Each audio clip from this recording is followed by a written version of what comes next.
Good morning, children. Welcome back to your English class. Today we will study chapter number 10, Clytie the Heliotrop. So let's start it.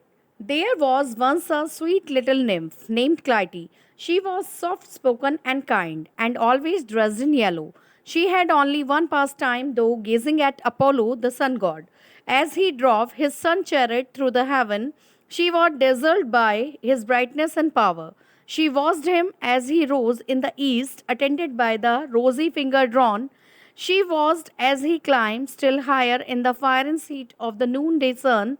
She looked with wonder in the evening too.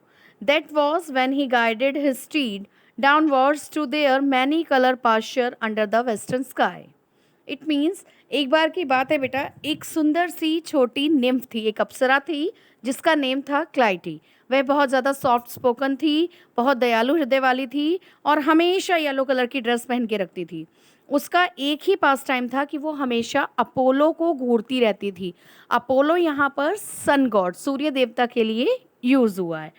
जैसे ही सूर्य देवता अपने रथ पर चढ़कर स्वर्ग से आते थे और वह उनकी ब्राइटनेस और पावर से बहुत ज़्यादा प्रभावित थी। जो उनकी चमक थी और शक्ति थी, उससे वे बहुत ज़्यादा प्रभावित थी। वो उनको तब से देखती थी जब वो सुबह के समय पूरब में उगते थे और अपनी गुलाबी फिंगर जो हैं वो सुबह में भोर में फैलाते थे। जैसे मॉर्निंग के टाइम में हल्का सा सूरज होता है तो तब से वो उनको देखना शुरू करती थी। फिर वो उनको तब भी देखती रहती थी जब वो ऊपर की तरफ चढ़ते थे और फायरस हीट, बहुत ज़्यादा गहरी जो हीट होती है, जो ऊष्मा होती है, जो दोपहर के समय में सूरज की स्थिति होती है, वो फैलाते थे। और उसी आश्चर्य से वह उनको शाम को भी देखती थी। ठीक है, जब वो अपने रथ को, अपने घोड़ों को नीचे की तरफ जाने के लिए गाइड करते थे, बताते थे और अपने बहुत सारे रंग चारागाह में फैलाते थे, पश्चिम के आसमान में, आकाश में। Okay, Apollo did not see क्लाइटी.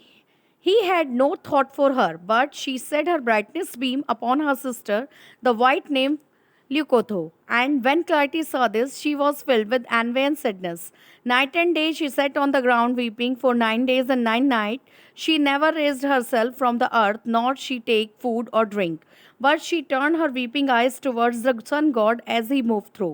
Apollo ने कभी क्लाइटी को नहीं देखा, लेकिन उन्होंने अपनी जो किरणें थीं, उनके मन में उसके लिए कोई विचार भी नहीं था, लेकिन उनकी जो किरणें थीं वो उन्होंने उसकी सिस्टर, जो कि एक श्वेत अप्सरा थी, ल्यूकोथो, उसके ऊपर गिराई। जब क्लाइटी ने ये देखा तो उसका दिल पूरी तरह भर गया, दुख के साथ भर गया। ठीक है ना, मतलब जो कोई चीज़ आप चाहते हो वो आपको नहीं मिलती है, उस वाली फीलिंग के साथ भर गया। और रात और दिन वो ज़मीन पर बैठकर रोती रही। ना 9 दिन और 9 रातें उसने अपने आप को वहाँ से, अर्थ से, धरती से नहीं उठाया, ना ही उसने कुछ खाया और ना ही उसने कुछ पिया। ठीक है, लेकिन फिर भी रोती हुई आंखों से भी वो सन गॉड को देखती रहती थी जैसे वो स्काई में जाते थे। Soon her limbs become the rooted to the ground, green leaves covered her body, tiny flower violet colour and sweet with perfume hide her beautiful face. Thus she was changed into a flower as she root held her fast to the ground, but she always turned her blossom covered face towards the sun.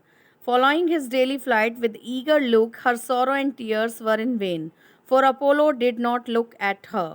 क्या हुआ, जल्दी ही उसका जो नीचे का हिस्सा होता है, पैरों से नीचे का, वो रूटेड हो गया ज़मीन में, जैसा कि आप पिक्चर में देख रहे हो, और वो एक फूल में बदल गई। स्वीट परफ्यूम थी, बहुत सुंदर फेस था, ठीक है ना, और वो फ्लावर जो है वो धरती के अंदर पूरी तरह से खिल चुका था, एक खिले हुए फ्लावर की तरह।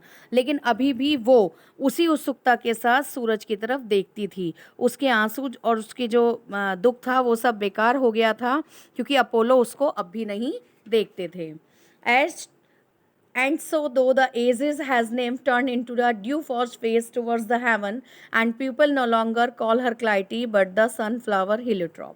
अब क्या हुआ, इसी के साथ में बहुत एजेस तक वो जो निम्फ थी वो इसी तरह से रही, और बेटा उसका जो फेस था वो हमेशा स्वर्ग की तरफ रहता था। इट मीन्स सूरज की तरफ रहता था। आज भी वो सूर्य देवता को उसी तरह से देखती रहती थी, गेज करती रहती थी। और अब लोग उसको क्लाइटी के नाम से नहीं जानते हैं, अब लोग उसको सनफ्लावर के नाम से जानते हैं। सनफ्लावर आप सबने देखा होगा, सूरजमुखी का जो फूल होता है बेटा, उसका फेस हमेशा सन की तरफ टर्न रहता है। मॉर्निंग में जब सुबह होती है तो वो पूरब की साइड उसका फेस होता है, और जैसे जैसे सूरज ढलता जाता है, ऊपर की तरफ चढ़ता है दोपहर में और फिर नीचे वेस्टर्न स्काई में डूबता है जाकर, तो उसका फेस बिल्कुल सूरज की तरफ रहता है। I hope you enjoyed the chapter. Thank you very much.